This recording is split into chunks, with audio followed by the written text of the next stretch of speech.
Maintenant, pour parler de notre sujet, qui était bien sûr ces hommes d'exception, j'aimerais avant tout et avant de lister, et bien sûr, ce que le prophète alayhi salatu wassalam, c'est une question légitime que chacun d'entre nous devrait se poser aujourd'hui, quels sont les éléments, quel est l'objet, quels sont les ingrédients que le prophète alayhi salatu wassalam a semé dans chacun de ses compagnons afin qu'ils atteignent ces sommets.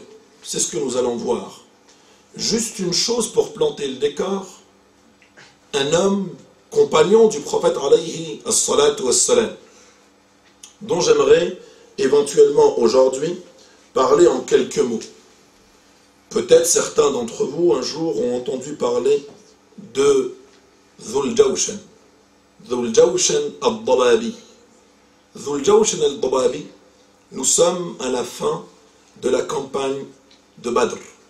Badr el-Kubra, le 17e jour du mois du Ramadan. La campagne se termine, chaque rang va rejoindre les siens. Le prophète alayhi salatu wassalam va croiser un homme. La campagne est terminée, donc plus de combat. Le prophète alayhi salatu wassalam va croiser un homme, un Mécois, polythéiste, va le croiser et veut lui transmettre un message. Mais n'a pas le temps, comme vous le voyez dans les circonstances qui sont. La campagne n'a pas le temps de lui parler, mais va juste lui donner une petite phrase, ô combien symbolique pour nous musulmans aujourd'hui. Va lui dire, Ya Dhal Jawshan, ô toi, Dhul Jawshan, ô toi, Dhal Jawshan, ici, au cas direct. Ya Dhal Jawshan, et va lui dire ce mot-là, dont j'aimerais que chacun d'entre nous puisse le retenir aujourd'hui, et va lui dire, ne voudrais-tu pas être parmi les premiers? Va lui dire, ne voudrais-tu point être parmi les premiers? Non pas je vais te convertir à l'islam, non pas viens, je vais t'inculquer, je vais t'orienter, je vais te conseiller, je vais te former à l'islam. Le temps, le lieu, l'espace ne le permet pas. Et donc le prophète alayhi salatu wassalam va lui dire un mot.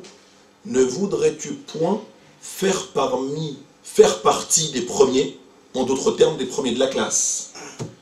Et l'homme va lui répondre très clairement, sincèrement et honnêtement, en lui disant, si tu triomphes sur ces hommes-là, car la campagne est terminée, mais elle n'est pas encore terminée, car il se prépare ce qui va se préparer. Si tu triomphes sur ton peuple, qawmik, en parlant des Quraysh, si tu triomphes sur eux, je te suivrai alors.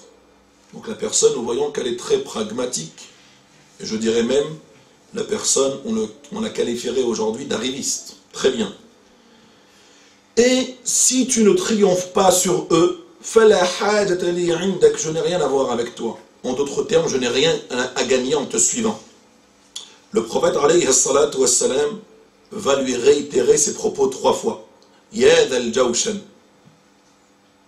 ama ana laka an takuna min al-awail, ama ana laka an takuna min al-awail, n'est-il pas venu pour toi la première fois, ne voudrais-tu point? Et ici, ama ana laka, donc en gros tu es prêt. Il te reste juste un petit pas à franchir. Ama ana laka an takuna min al-awail. Et l'homme lui dit non et il part. L'histoire est terminée. Qu'en tirer aujourd'hui? Ce compagnon qui va nous relater ce récit va nous dire les années passèrent.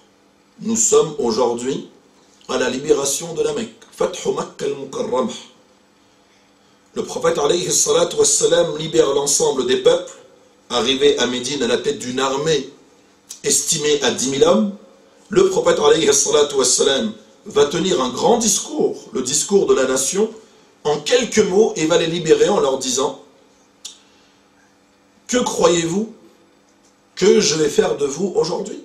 Et le prophète alayhi salatu wassalam, donc un débat, parmi eux des gens qui vont bien sûr le caresser en lui disant: Ibnul Karim wa ibn Akhin Karim, tu es un généreux, un déférent, fils de déférent, de généreux, le prophète alayhi salatu wassalam va leur dire, regagnez vos foyers, idhabu, repartez, regagnez le foyer, dispersez-vous, vous êtes des hommes libres aujourd'hui. Et des gens vont venir voir le prophète alayhi salatu wassalam en lui disant, nous voulions te rejoindre à Médine, mais nous avions peur.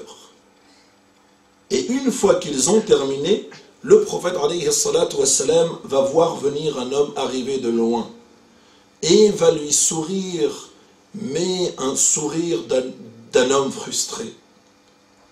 Ibtisamatul Ghadban, d'un homme qui est en colère. Et l'homme va arriver au prophète alayhi salatu wassalam en professant la shahada, et le prophète alayhi salatu wassalam, dans sa sagesse infinie, ne va rien lui dire. Parfois le discours ne vaut rien, parfois les paroles ne valent rien. L'action prévaut à la parole, et parfois le silence veut tout dire. Et donc le prophète ne va rien lui dire, même pas un mot. Mais ce qui nous importe ici, c'est la fin de ce hadith rapporté par ce compagnon qui va dire, Dhul Jawshan, depuis ce jour-là, s'est mis à se mordre les doigts jusqu'au dernier jour de sa vie, en disant à l'ensemble des compagnons qui entouraient le prophète alayhi salatu wassalam, alors que l'islam était devenu ce qu'il était devenu, et le compagnon va dire, Dhul Jawshan se mordait les mains, les doigts au quotidien, en leur disant, si seulement j'avais écouté le prophète alayhi salatu wassalam à temps, lorsqu'il m'a tendu la main.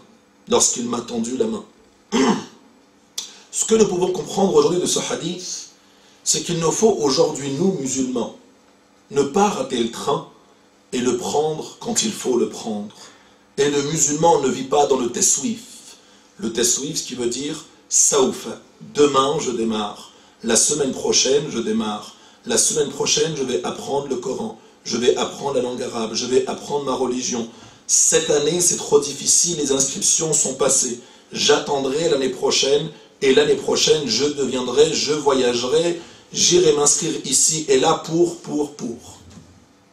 Afin que tu ne deviennes pas un nouveau Dhul Jawshan, à toi de saisir le train lorsqu'il est encore tôt, car demain il sera trop tard.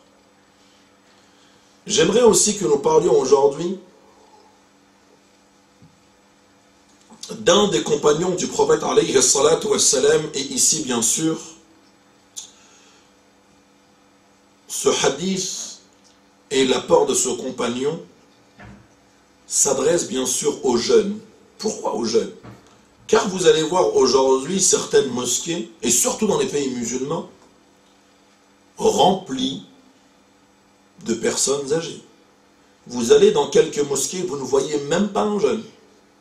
J'étais à l'étranger il y a quelques semaines, je suis arrivé dans une mosquée, les jeunes viennent à la mosquée, vous les voyez de loin, viennent à la mosquée, aux alentours de la mosquée, pour faire quoi à votre avis? Pour se regrouper et fumer, à l'extérieur de la mosquée. Et l'appel à la prière, Hayya ala salah, Hayya ala al-falah, vous entrez dans la mosquée, il n'y a que le club du 3e âge qui prie. Aucun jeune. Pour quelle raison? Car la jeunesse va vivre. Aujourd'hui, c'est difficile. Vous savez, aujourd'hui, je suis encore jeune. C'est les témoignages que nous avons aujourd'hui de la part de notre jeunesse. Je suis encore jeune. Aujourd'hui, je ne suis pas encore prêt à prier car je sors et je fais et je ne me sens pas encore prêt pour avancer. Et donc, je préfère, en d'autres termes, sans vous le dire, vivre ma vie de jeune et ensuite, demain, réellement intégrer l'islam. Il y avait un compagnon, peut-être que certains d'entre vous ont déjà entendu son nom, qui s'appelait Abd al-Uzza. Abd al-Uzza. Vous connaissez tous Al-Lat ou Al-Uzza. Donc le Abd al-Uzza, qui était bien sûr quoi Al-Uzza? Afara'aytum al-Lat ou Al-Uzza. Al-Uzza, l'idole, l'une des grandes idoles des polythéistes des Quraysh, tout à fait. Afara'aytum al-Lat ou Al-Uzza, dans la sourate Al-Najm, l'étoile. Et il s'appelait Abdul Uzza. C'est dire comment qu'il était bien sûr versé dans le paganisme, dans le polythéisme. Et ce Abdul Uzza, regardez les compagnons du prophète alayhi salatu wassalam, alors qu'ils devaient quitter la Mecque pour s'exiler à Médine, là où ils devaient trouver refuge, vu que les leurs les avaient opprimés, offensés, méprisés, insultés, injuriés jusqu'au bout, ils n'ont pas trouvé de choix que de s'exiler à Médine. Mais ils étaient porteurs d'un message. Ils ne se sont pas contentés de dire « Nous quittons la Mecque vers Médine ». Certes, ils ont quitté la Mecque vers Médine. Mais là où ils s'arrêtaient, ils étaient tous, sans exception aucune, porteurs d'un message, le message de l'islam. À savoir, ces compagnons vont faire halte dans un coin où les gens, el-Mouzaniyoun, les gens, les Mazini, les gens étaient sortis de leur bourg, Qarya, et ont commencé bien sûr dans les railleries, l'avilissement et les railleries à l'endroit des compagnons du prophète alayhi salatu wassalam. En gros, vous êtes ces hommes qui avaient quitté la Mecque pour aller à Médine, étant donné que les vôtres vous ont méprisé, offensé, opprimé, rejeté, boycotté, tout ce que vous voulez. Et les compagnons décident alors de s'arrêter ici chez les Mouzaniyou. Ils vont s'arrêter à El-Maziniyah et vont parler à l'ensemble de la population. Un seul être va les écouter. Un seul être qui avait 16 ans, un jeune. Les compagnons, ou encore nous, musulmans d'aujourd'hui, nous aurions pu dire, mais si les gens ne nous écoutent pas, à quoi bon parler à une seule personne? Une seule personne qui a 16 ans, un jeune d'entre eux. Si les notables aujourd'hui ne nous écoutent pas, ce n'est pas lui qui va nous écouter. Mais les compagnons étaient porteurs d'un message. Et ce message, ils savaient tous intimement qu'il leur fallait le transmettre. Et ils vont parler à un homme, à un jeune homme qui s'appelle Abdul Uzza el-Mouzani. Ils vont lui parler durant une halte, une pause, à peu près 1 heure. Et ils vont repartir à la Mecque. Ils vont repartir, à Médine. Et ils vont proposer à cet homme qui a voulu intégrer l'islam, Abdul Uzza, ils vont lui proposer de partir avec eux à Médine. Et ce jeune homme va dire non, jamais sans mon oncle. Ses parents étaient décédés. Et donc, le jeune homme était resté chez son oncle, qui, bien sûr, était versé dans le polythéisme. Et Abdul Uzza va dire non, jamais sans mon oncle. Jamais. Actuellement, je suis musulman. 1 heure de prédication, il devient musulman et dit je ne vais pas laisser et délaisser mon oncle. Il faut bien sûr qu'il m'accompagne vers vous. Et les compagnons vont lui dire nous ne pouvons pas rester, nous devons partir. Et donc, cet homme, Abdul Uzza, va leur dire partez, mais moi je ne pourrai en aucun cas délaisser et laisser mon oncle ici. Et va parler à son oncle, en lui disant j'ai eu ces hommes, voilà ce qu'ils m'ont dit, voilà ce qu'ils m'ont dit, voilà ce qu'ils m'ont dit. Et l'oncle ne va pas écouter. Cet homme était comme une grande majorité de nos jeunes aujourd'hui en Occident. Il avait à sa disposition, donc l'enfant gâté en d'autres termes, et il avait à sa disposition tout ce qui lui passait par la tête. Il ne s'habillait que d'habits cousus comme les vôtres aujourd'hui, comme le mien aujourd'hui, sachant que les Mécois ne connaissaient pas les habits cousus. Les habits cousus leur venaient du Chem, ce qu'on appelle Damas aujourd'hui, mais qui veut bien sûr englober une partie de la Palestine, la Jordanie, le Liban et la Syrie actuelle. Donc les habits venaient du Chem, et tout ce qu'ils portaient venait du Chem, donc étaient très distingués dans la société, comme étant l'élite des élites, comme étant l'un des plus riches, parmi les plus riches de Ahl Mazin. Et ce jeune homme ne va cesser de parler à son oncle en lui disant voilà ce qu'ils m'ont dit, voilà ce que le Coran dit, sans pour autant lui dire qu'il était devenu musulman. Et l'ensemble des gens de El-Maziniyoun vont refuser son message. Et lorsque, donc 3 ans vont s'écouler, et lorsque Abdul Uzza va dire à son oncle, je suis devenu musulman, il va subir l'inadmissible. Son oncle va avant tout lui dire, je vais te retirer l'ensemble de ta trésorerie. Et à l'époque, lorsque vous aviez des pièces, vous étiez considéré comme le plus riche de la société. Les pièces n'existaient même pas. Cela venait de Faris et de Byzance.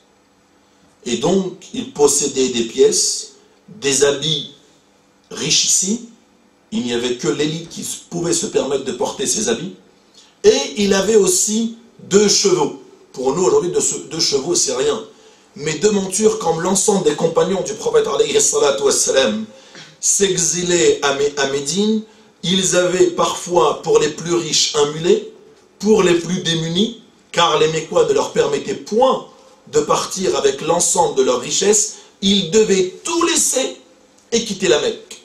Et parfois, Ibn Kathir va nous dire, entre autres parmi les différents chroniqueurs et biographes, va nous dire ils avaient un âne, une monture, rahilah, ils avaient un âne pour 30, pour 40. L'un montait, les autres marchaient.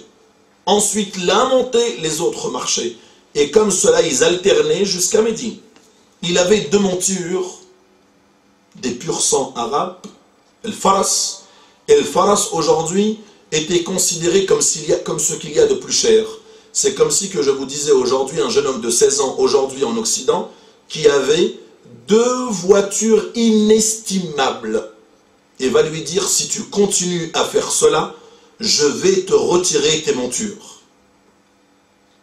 Le jeune homme décide de lui dire, retire-moi ce que tu veux, tu ne m'empêcheras jamais d'intégrer ce message.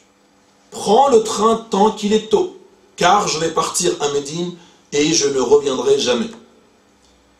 Les semaines passent, et l'homme lui dit, je vais tout te retirer, à savoir tes habits, à savoir tes montures, à savoir ta trésorerie. Si tu quittes la maison, tu sortiras sans rien. Aujourd'hui, si je vous posais la question aujourd'hui, si l'un d'entre vous était menacé aujourd'hui au niveau de sa famille, au niveau de ses biens, au niveau de sa richesse, au niveau de son emploi, au niveau de son rang social, qu'est-ce qu'il déciderait? De tout quitter pour l'islam ou non? Chacun a la réponse dans son tréfonds. Abdul Uzza va devenir l'un des compagnons. Je ne souhaitais pas aujourd'hui vous parler de Khalid ou d'Abu Bakr ou de Omar. Tout le monde les connaît. Et je ne souhaite pas étayer bien sûr l'ensemble de sa biographie. Cela nous prendrait des heures. Mais il va tout quitter. Et lorsqu'il va quitter la maison au beau matin, on va l'encercler en lui disant, même tes propres habits, tu les enlèves. Qu'est-ce qu'il va faire? As-Sahabi hada, qui n'était pas encore Sahabi, Abdul Uzza, que vous ne trouverez pas d'ailleurs chez les biographes, vous allez trouver un nom qui s'appelle Abdullah Dhu el-Bijadayn. C'est quoi el-Bijadayn? Nous allons y venir. Ce compagnon, Abdul Uzza, va donc devoir enlever même ses propres étoffes, ses habits de soie, les habits qu'il portait, et va partir comme ça. Alors qu'il ne trouve rien car il est nu. Il va passer là où les gens de l'époque, les bédouins de l'époque, Ar-Ru'ah, avaient l'habitude de poser de la laine. Après l'avoir lavée, il la posait afin qu'elle puisse sécher. Et il va reprendre 2 petits morceaux de laine afin de se couvrir comme un ihram aujourd'hui lorsque nous nous mettons en état de sacralisation. Va mettre 2 morceaux, et ces 2 morceaux bien sûr qui s'appellent El-Bijad. Et c'est pour ça qu'il a mis 2 morceaux, c'est pour ça, et c'est pourquoi le prophète alayhi salatu wassalam va le nommer Dhul Bijadayn. Et Abdullah Abdullah ibn, ou plutôt Dhu al-Bijadayn, va partir comme ça à la Mecque, à Médine, Afwan. Va arriver chez le prophète alayhi salatu wassalam, en ayant tout quitté. En ayant tout quitté, va arriver, et le prophète alayhi salatu wassalam va le voir pour la première fois. Car lorsqu'il arriva à Médine, a demandé directement où est le prophète de l'islam. On lui a indiqué là où était le prophète, est allé voir le prophète alayhi salatu wassalam. Le prophète lui a dit, mais qui es-tu? Il lui dit, je m'appelle Abdul Uzza. Le prophète déjà savait à qui il avait affaire avec un jeune homme qui portait ce type de prénom, Abdul Uzza. Et va lui dire, mais pourquoi es-tu habillé de la sorte? Et il va lui raconter ce qu'il en est. Et le prophète alayhi salatu wassalam en a même pleuré. Et le prophète alayhi salatu wassalam lui a dit, non, à partir d'aujourd'hui tu n'es plus Abdul Uzza. À partir d'aujourd'hui tu es Abdullahi, le serviteur de Dieu, Dhul Bijadayn. Dhul Bijadayn, celui bien sûr qui portait ces deux étoffes. Mais ici on ne va pas s'arrêter sur cela. Ce qui nous implique aujourd'hui, ce Abdullah ibn Bijadayn, en l'espace de 5 ans, va devenir l'un des plus grands compagnons du prophète alayhi salatu wassalam, même si cela n'est pas connu aujourd'hui. Et va assister aux différentes campagnes et va dire au prophète alayhi salatu wassalam, étant donné que je n'ai pas assisté à Badr et à Uhud, Ud'u Allah li an yaktuba li shahada, afin de me rattraper. Je souhaite aujourd'hui, je suis intimement habité de ce message. Je veux, moi, demain tomber en martyr lorsque nous irons à Tabouk. Et le prophète, alayhi salatu wassalam, lui dit, il ne s'agit pas uniquement de tomber au combat. La shahada, le martyr, comprend différentes phases et comprend, bien sûr, différentes rubriques. Et il va assister à Tabouk, et lorsqu'il va quitter Tabouk, le prophète, alayhi salatu wassalam, va voir un jeune homme, Abdullah, 23 ans à l'époque, en train de pleurer car il n'est pas tombé en martyr. Et le prophète alayhi salatu wassalam va lui dire, Allah subhanahu wa ta'ala a exaucé tes demandes. Et ils vont repartir à Médine, et ce jeune homme, Abdullah, Dhul Bijadayn, va tomber malade. Alors qu'il était malade, usiba bi humma, un état fiévreux. Et le prophète alayhi salatu wassalam, Abdullah, regardez, Abdullah ibn Mas'ud va être celui qui va raconter, regardez, le plus grand parmi le plus grand des compagnons, illustres compagnons du prophète alayhi salatu wassalam, va être celui qui va narrer sa vie, qui va nous relater la vie de Abdullah Dhul Bijadayn, en disant, nous étions éreintés, fatigués de la campagne de Tabouk. Alors que nous étions arrivés là où nous avions dressé le campement, nous allons dormir. Et durant la nuit, sami'tu khashkhasha. Cela veut dire j'ai entendu du bruit comme si quelqu'un était en train de creuser. Je me suis réveillé et j'ai accouru, je me suis empressé d'aller rejoindre la tente du prophète alayhi salatu wassalam. Je ne l'ai pas trouvé. Je me suis alors dit, le prophète alayhi salatu wassalam est certes avec ses deux compagnons, Abu Bakr et Omar. Je suis allé dans la tente des compagnons Abu Bakr ou Omar et je ne les ai pas trouvés. Et j'ai vu de loin, al-dhalam, nous sommes dans la pénombre, dans le noir absolu, dans l'obscurité. J'ai vu des hommes de loin en train de creuser. Je suis arrivé et je n'ai pas distingué les hommes. Man antum? Et Abu Bakr répondit en disant, c'est moi Abu Bakr. Et qui est à tes côtés en train de tenir la lampe de l'époque, al-Shu'a' al-Nur de l'époque? Qui est à tes côtés? Abu Bakr. Où est donc le prophète alayhi salatu wassalam? Il est devant toi. Fawabbahahum ibn Mas'ud.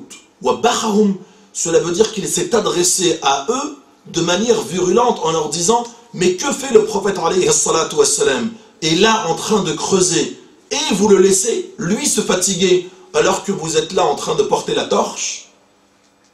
Et les compagnons lui ont répondu sur un ton très calme, Aba Rasulullah, le prophète alayhi salatu wassalam a refusé que quelqu'un creuse à sa place.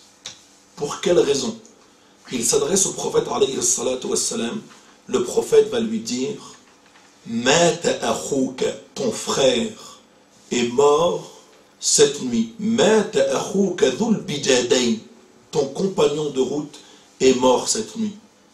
Et le compagnon du prophète, le prophète alayhi salatu wassalam, va leur dire: Nawilouni, donc donnez-moi dhul bijadayn, afin de le mettre sous terre. Et le hadith est long, Ibn Kathir et d'autres vont nous dire que le prophète alayhi salatu wassalam n'a cessé d'invoquer, d'évoquer, d'implorer Allah subhanahu wa ta'ala en parlant de dhal bijadayn, en lui disant: Allahumma inni amsaytu radin anh, Allah subhanahu wa ta'ala, je suis arrivé cette nuit en étant pleinement satisfait de lui, soit ô toi Allah subhanahu wa ta'ala satisfait de dhal bijadayn comme je le suis pour lui.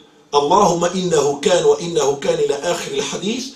Le prophète alayhi salatu wassalam s'est ensuite couché sur la tombe qu'il avait creusée et ensuite a dit aux deux compagnons de route, Abu Bakr et Omar: donnez-moi le corps de Dhul Bijadayn, et l'a couché sous terre. Et Ibn Mas'ud, bien sûr, qui a voulu participer à cela, est parti porter Dhul Bijadayn et a vu qu'il était mouillé et a dit: ô prophète de l'islam, comment est-ce possible un martyr? Nous savons qu'une personne, lorsqu'il tombe, lorsqu'il est martyr, nous n'avons pas besoin de le laver. Et il est complètement mouillé. Que lui arrive-t-il? Et le prophète alayhi salatu wassalam n'a pu lui répondre. Faltafata ilayhi, et Ibn Mas'ud radiyallahu anhu dit: le prophète alayhi salatu wassalam n'a pas voulu me répondre et n'a pas voulu me regarder. Et lorsque je me suis couché sous terre, je me suis redressé pour voir le prophète alayhi salatu wassalam, j'ai vu qu'il était en train de verser des larmes chaudes. Ce pourquoi le linceul était complètement mouillé. Un homme de 16 ans, jeune homme, a tout laissé et délaissé uniquement pour le message d'Allah subhanahu wa ta'ala, et est arrivé à ce qu'il est bien sûr arrivé. Nous voulons dire par cela, en parlant justement de ces hommes d'exception, sachant que le prophète alayhi salatu wassalam, en le portant, disait surtout une parole qui est bonne à rappeler aujourd'hui, leur disait: Ruwaydan, Ruwaydan, Mahlan, Mahla, doucement, doucement, Ruwaydan, Ruwayda, doucement. Pour quelle raison? Lorsqu'ils étaient en train de le porter pour le coucher sous terre. Ruwaydan, Ruwayda, fa'innahu kana yuhibbu Allah wa rasulah. Doucement, doucement, c'était un homme de foi, un homme qui aimait Dieu et son prophète alayhi as-salatu wassalam. Rawi al-hadith, Ibn Mas'ud va nous dire: tellement j'ai été épris, j'ai été touché au plus très fond de moi, hatta tamannaytu an akuna makanah. J'ai souhaité être à sa place, tellement vu le privilège que le prophète alayhi salatu wassalam a dressé à l'endroit de Dhul Bijadayn, hatta tamannaytu an akuna makanah, jusqu'à ce que je me suis dit: si seulement j'étais lui. Hada Abdullah Dhul Bijadayn. Pour en revenir bien sûr à notre thème, en se disant, et nous ne sommes pas là pour énumérer l'ensemble de ces pratiques, mais ici l'une des pratiques, l'un des ingrédients que le prophète alayhi salatu wassalam a semé en eux était avant tout quoi? La valorisation. Valoriser les gens, valoriser les femmes, valoriser les jeunes filles, valoriser les jeunes enfants. Pour quelle raison? Non pas en leur disant j'ai confiance en vous, mais en leur donnant des responsabilités. Regardez Ali ibn Abi Talib. Allah subhanahu wa ta'ala va révéler et avertit les tiens les plus proches. Deux fois dans le Coran. Le prophète alayhi salatu wassalam va rassembler l'intégralité de sa famille. Agissons-nous de la sorte aujourd'hui? Sincèrement, je ne crois pas. Car aujourd'hui, vous allez parler avec des frères et des sœurs, et j'y ai passé le week-end dans une ville assez loin d'ici, et les gens vont vous dire: j'aurais tellement aimé, j'aurais tellement souhaité, je le souhaite de tout mon cœur, mais ma mère, mais mon frère, mais mes sœurs, mais mes proches, mais mes tantes n'ont rien à voir avec l'islam, c'est déjà perdu d'avance, ou en d'autres termes, ils ne sont pas récupérables. فأنت تكره الناس حتى يكونوا مؤمنين. Allah subhanahu wa ta'ala nous dit إنما عليك البلاغ, en s'adressant à qui? Non pas aux compagnons, mais à son prophète alayhi salatu wassalam, et avant lui à Ibrahim alayhi salam, alayka al-balagh. Tu es un transmetteur. Wa alayna al-hisab.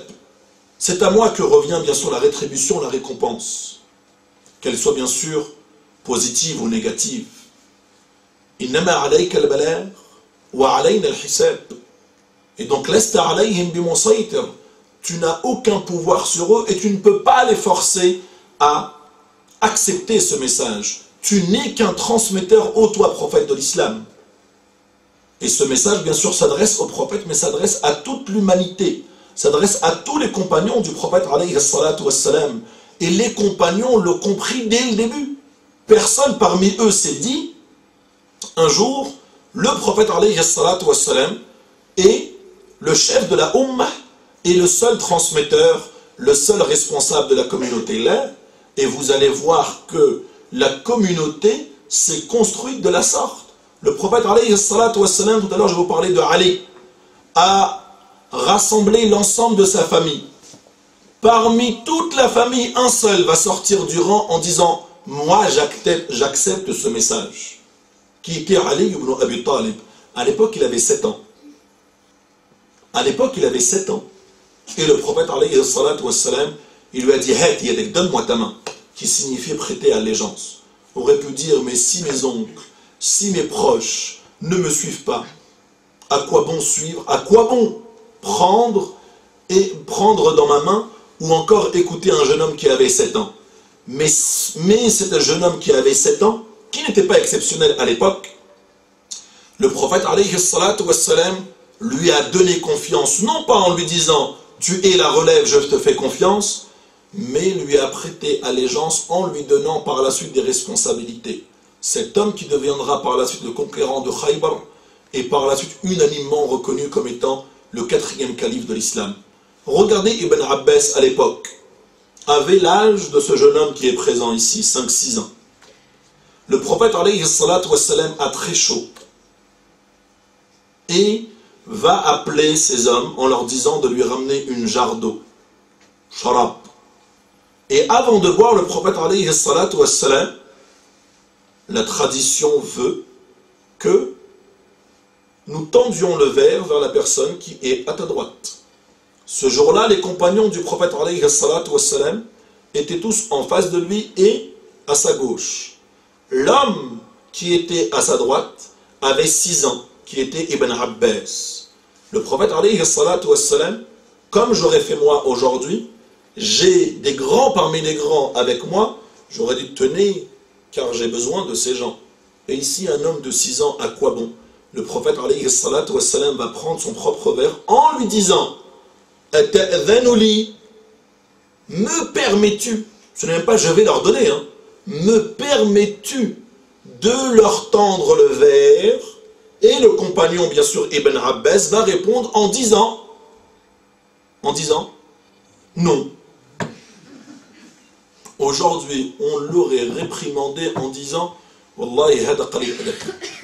Ça, celui-ci, ses parents ne l'ont pas éduqué. En disant regardez, il répond non à des sommités ici présentes. Va lui dire non. Comment puis-je délaisser un verre qui découle de ta bouche au prophète de l'islam? Quel privilège! Comment puis-je laisser une personne avant moi boire de l'endroit où tu as bu au prophète de l'islam? Jamais je ne laisserai ma place. Et le prophète lui a dit tiens, يقول ابن عباس فشربت حتى ارتويت. J'ai bu jusqu'à satiété, jusqu'au bout. Mais ce n'est pas le prophète alayhi salatu wassalam ne cessait de les responsabiliser. Donc fidéliser, responsabiliser et valoriser. Ce pourquoi ces hommes sont devenus ce qu'ils étaient. Regardez le jour de Badr. Alors que le prophète alayhi salatu wassalam veut en découdre avec qui? Avant tout le pire ennemi parmi les pires, qui était Abu Jahl. À votre avis, le prophète alayhi salatu wassalam va désigner qui comme compagnon afin de mettre fin à toute l'infamie d'Abu Jahl? Deux hommes. Hamza qui était le lion parmi les lions. Le prophète alayhi salatu wassalam va lui dire: toi, mon oncle, tu seras devant le premier. Toi, Ali, tu seras aussi le premier. Et même en étant les premiers, ses compagnons se sentaient tout petits. Vous avez peut-être déjà entendu une personne qui s'appelait Amr ibn al-Wud. Qui était quoi? Lorsqu'on parlait de Amr ibn al-Wud, vous savez, les femmes, les mères, lorsqu'elles souhaitaient faire taire leurs enfants, elles leur disaient: attention, sinon j'appelle Amr. Tellement les hommes, je ne dis même pas les femmes et les enfants, tellement les hommes le craignaient. Et le prophète alayhi salatu wassalam va leur dire: Man yaqumu lil mubaraza. À votre avis, lorsque le prophète alayhi salatu wassalam leur a dit: qui souhaite le combattre, lui, l'ennemi de l'islam, Amr, combien était-il à lever la main? Il y en avait un seul, qui était Ali. Et va lui dire: non, Ali, toi tu restes à mes côtés aujourd'hui. J'ai déjà perdu mon oncle, j'ai déjà perdu un proche, je veux que tu restes à mes côtés. Et Ali va lui dire: non, non, moi je n'ai pas envie. Moi je souhaite en découdre avec lui aujourd'hui, qui offense tant l'islam et est venu pour en découdre avec nous. Je vais lui montrer de quel bois nous chauffons. Et donc Ali ibn Abi Talib sayadhabu lil mubaraza, va aller le voir pour l'affronter.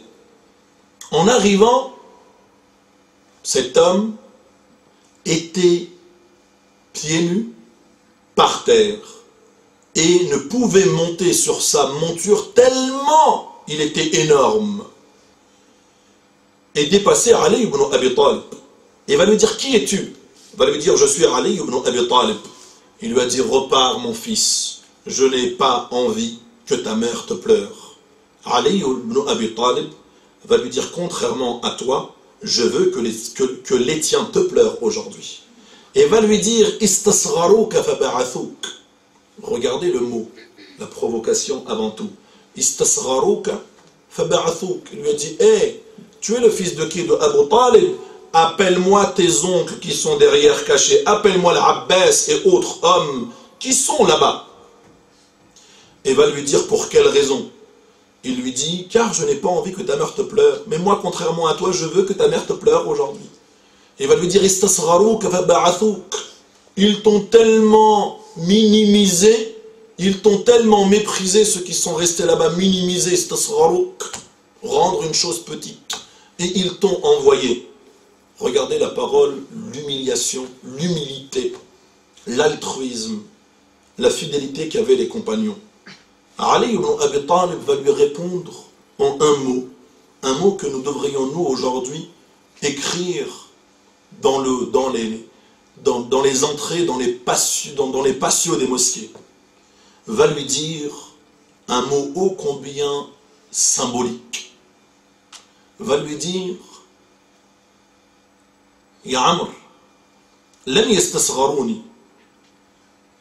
Ils ne m'ont pas amoindri ou encore méprisé jusqu'à m'envoyer. Mais va lui dire: ba'athouni li'annani aqalluhum sha'na wa anta la tastahiq wahidan minhum. Ils m'ont envoyé ici pour t'affronter, car je suis en action, en œuvre pie, en degré le plus petit parmi eux. Et toi, tu ne mérites pas l'un d'eux. Anta la tastahiq wahidan minhum.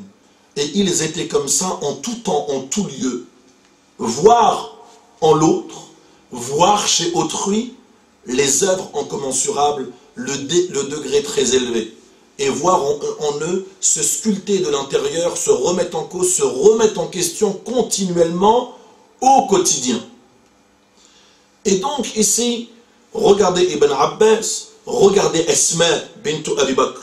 Le prophète a des centaines de compagnons qu'il aurait pu missionner.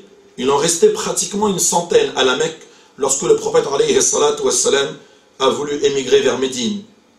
Aurait pu dire, même à Abdurrahman ibn Abi Bakr, qui était encore présent, et à d'autres compagnons, Ali ibn Abi Talib, je vais partir avec Abu Bakr à Ghar Thawr. Et Ghar Thawr voulait dire que si je donne une information à quelqu'un dans ma communauté et la personne le sait, c'est la décapitation. Cela veut dire que si je suis au courant et ces hommes me suivent, c'est la mort assurée pour moi, pour Abu Bakr et pour la personne qui les guide vers nous.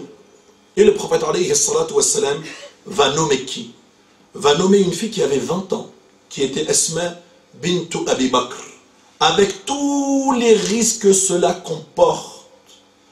Mais le pire, c'est que lorsque nous revenons à Ibn Kathir et Ibn Ishaq, nous voyons que généralement les récits sont dits comme ça. Mais lorsque nous allons dans les grandes œuvres, nous voyons que Asma bintu Abi Bakr, un récit va nous faire comprendre la situation. Le premier enfant, nourrisson, mis au monde, né dans l'époque de Médine, dans l'époque médinoise, le premier nourrisson est l'enfant de qui? De Asma. Cela veut dire quoi? Cela veut dire que le mois précédent, lorsque Asma partait pour jusqu'à Ghar Thawr, 20 km, en montant comme ça pour ceux qui sont déjà allés, Ghar Thawr, vous montez avec des chemins escarpés complètement, vous montez, vous descendez, et les routes n'étaient pas faites comme aujourd'hui d'ailleurs. 20 km dans une chaleur intenable, cela veut dire qu'elle était enceinte de combien de mois? De 8 mois. 8 mois, mais le prophète alayhi salatu wassalam a voulu leur montrer, vous êtes la relève de demain, et je crois en vous, mais je ne vais pas vous le dire, vous allez le pratiquer au quotidien. En témoigne l'ensemble de la risala.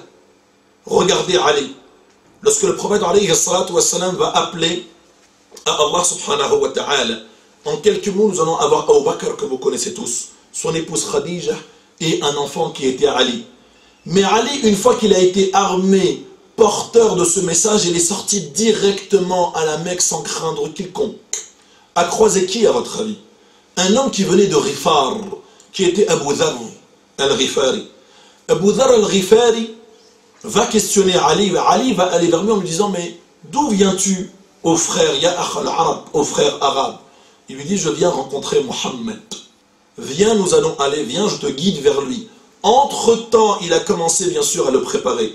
Abu Dharr al-Ghifari va rencontrer le prophète alayhi salatu wassalam, et va embrasser l'islam ce jour-là. Et va sortir, va être le premier à crier à la Mecque, dans l'enceinte de la Kaaba, en disant Ashhadu an la ilaha illallah wa anna Muhammadan Rasulullah. Car il était intimement habité de ce message de vérité. Il n'avait aucune gêne à le manifester. Et les hommes se sont mis à le frapper, et il ne cessait inlassablement de répéter la profession de foi Ash-Shahada. Un autre homme va venir juste après qui était At-Tufayl ibn Amr. Et là, tout va changer. Tout va changer, je vais vous dire pourquoi. At-Tufayl ibn Amr va arriver à la Mecque. Et Abu Dharr al-Ghifari va le conduire vers le prophète alayhi salatu wassalam. En l'espace d'une journée de formation, cette personne, At-Tufayl, va se mettre directement au service de la communauté. Murni ya Rasulallah, ordonne-moi au prophète de l'islam. Demande-moi ce que tu veux, je suis prêt. Sans réfléchir, sans même penser, dis-moi ce que tu souhaites et je l'appliquerai automatiquement. Et cela était bien sûr le credo de l'islam. Cela veut dire compréhension, intégration, application. Sans chercher le pourquoi du comment. Sans se dire oui mais qu'ai-je à gagner aujourd'hui?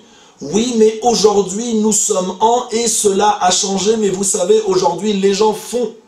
Non. Compréhension, intégration, application. Et ici, At-Tufayl va lui dire Murni ya Rasulallah, ordonne-moi au prophète de l'islam. Le prophète va lui dire dès demain, tu reparles de là où tu viens. Wa min qabilati Daws, At-Tufayl ibn Amr ad-Dousi, qui venait bien sûr d'une bourgade qui s'appelait Daws, un patelin qui s'appelait Daws, et il va lui dire Idhab ila qawmik wa ballighhum, et transmets-leur la vérité, ses convictions, ce que je t'ai transmis hier. Et va aller à Daous, et va y rester 3 ans. 3 ans de prédication à Daous. Il revient au prophète de l'islam avec combien d'hommes à votre avis? Un seul qui est Ahsan, qui est Abu Hurayra radiyallahu anhu. Un seul homme en l'espace de 3 ans. Mais la méthode de Nour, et face à la méthode de Nour, ce n'est rien, car la méthode de Nour c'était 950 années de prédication.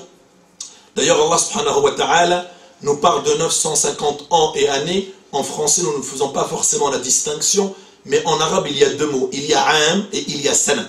Et sana ne veut pas dire an ni année. Comment le traduire alors? Aucune traduction possible, car am en arabe veut dire année et veut dire an. Mais sana ne veut pas dire ni année ni an. Cela veut dire quoi? C'est intraduisible. Le Coran nous a dit Alf sanatin illa khamsina am. Sa prédication a duré 1000 ans, un millénaire pour ne pas dire 1000 ans, un millénaire excepté, sauf 50 ans. Donc pourquoi ici Allah subhanahu wa ta'ala a dit Alf sanatin illa khamsina aman? Car sana ne veut pas dire an, mais veut dire année de dureté, année de difficulté et année de disette. Onduru ila surat Yusuf, sab'a sinina da'ba. Donc les sinines ne veulent pas dire année, mais année de dureté, de difficulté, de grande difficulté et de disette et même de famine. Sana. Et Allah subhanahu wa ta'ala, fi akhir al-mataf, va nous dire فَمَا آمَنَ مَعَهُ إِلَّا قَلِيلٌ. Ce qalil, c'est quoi? Lorsque nous allons voir les exégètes, même si cela diverge un petit peu, ils s'accordent tous à dire 80 personnes. Mais 80 personnes sur quasi 1000 ans, ça vous fait quoi? Ça vous fait combien? Ça vous fait, je crois, un homme tous les 12 ans. Mais regardez ici, Abu Hurayra va revenir à lui. Mais le pire, c'est que là, ils vont lui dire, le prophète alayhi salatu wassalam, le lendemain, va leur dire quoi? Repartez à Daous. Nous voulons rester avec toi, au prophète de l'islam. Non, ce n'est pas possible. Pour quelle raison? Repartez à Daous, wala tarji'u, et ne revenez en aucun cas, tant qu'ils ne sont pas devenus musulmans. Mais nous ne pouvons pas, nous voulons rester avec toi, au prophète de l'islam. Et ils vont lui dire, Daous ne veut en aucun cas écouter. C'est fini pour elle. Nous nous sommes usés à leur intégrer l'islam. Ils ne veulent pas de cet islam. Va leur dire irji' ilayhim wa la ta'tini, et en aucun cas tu ne reviendras toi à Tufayl et Abu Hurayra tant qu'ils n'ont pas tous intégré l'islam. Et ils vont y passer des années. Je dis bien des années. Ils vont y rester des années. On nous parle de 10 ans. Jusqu'à Ma'arakat, jusqu'à Sayamur Sulh al-Hudaybiyah, va passer jusqu'à Khaybar. Et le prophète alayhi salatu wassalam va rentrer de sa campagne, usé, fatigué, blessé, éreinté comme pas possible. Et ils vont voir à Médine quoi? Ils vont voir de la poussière s'élever sur des mètres et des mètres et des mètres. Et lorsque vous voyez à l'époque Al-Ghubar arriver à Médine avec la cavalerie, vous ne pensez pas à la fantaisie. Hein. Vous pensez à quoi? Hein, vous pensez à un ennemi qui est venu vous envahir. Qui est venu vous envahir lorsque vous voyez ça à l'époque. C'est comme si que vous aviez des chars et des tanks qui venaient vous envahir aujourd'hui. Et le prophète, usé de cela, ils les attendent tous. Tout le monde est éreinté, usé de fatigue et blessé comme pas possible. Et le prophète, alayhi salatu wassalam, va quoi? Voit Daous intégralement arriver à Médine, yataqaddamuhum at-Tufayl ibn Amr. Comme ça a démarré le message de l'islam. Et Abu Hurayra, qui va bien sûr nous relater les quasi 5384 hadiths du prophète alayhi salatu wassalam, les compagnons vont se développer, vont ne cesser, la communauté va ne cesser de se développer à travers Tabouk, à travers Khaybar, à travers les différentes campagnes, jusqu'à arriver à 1400, Fathu Makkah, 10 000, ensuite 30 000, ensuite 100 000, ensuite Hujjatul Wada' 120 000. Le prophète alayhi salatu wassalam va décéder. Et il y a combien de compagnons à Médine? Il y en a 120 000 lors de son décès. Il y en a combien lorsque vous allez à Al-Baqi' aujourd'hui? il y en a combien qui sont enterrés à Al-Baqi'? Moins de 10 000. Où sont les 110 000 compagnons? Du'at ilallah, des prédicateurs qui avaient porté ces couleurs, cette foi en se disant c'est une vérité. Et cette vérité, nous musulmans, aujourd'hui, nous ne pouvons pas la garder pour nous. Nous sommes dans l'obligation, qul hadihi sabili ad'u ilallah, c'est une obligation de transmettre le message de la vérité. Dû-nous nous soumettre à l'ensemble des sacrifices. Dû-nous en payer le prix le plus fort aujourd'hui. Mais c'est une obligation pour chaque musulman et chaque musulmane. Et personne ne peut aujourd'hui s'y écarter en disant c'est les imams, c'est les prédicateurs, ce sont les associations, ce sont les instituts, ce sont votre association aujourd'hui, les frères et sœurs qui œuvrent aujourd'hui, nous.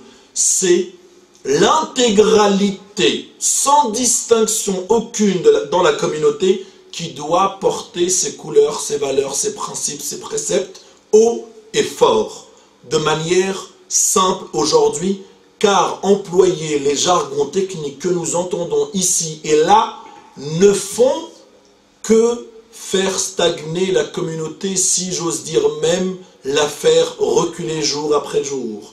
À nous de transmettre ce message de l'islam aujourd'hui, de manière simple, de manière claire, de manière argumentée, de manière raisonnée et de manière circonstanciée. Et ne pas se dire pourquoi c'est comme ça en islam, car c'est comme ça. Non.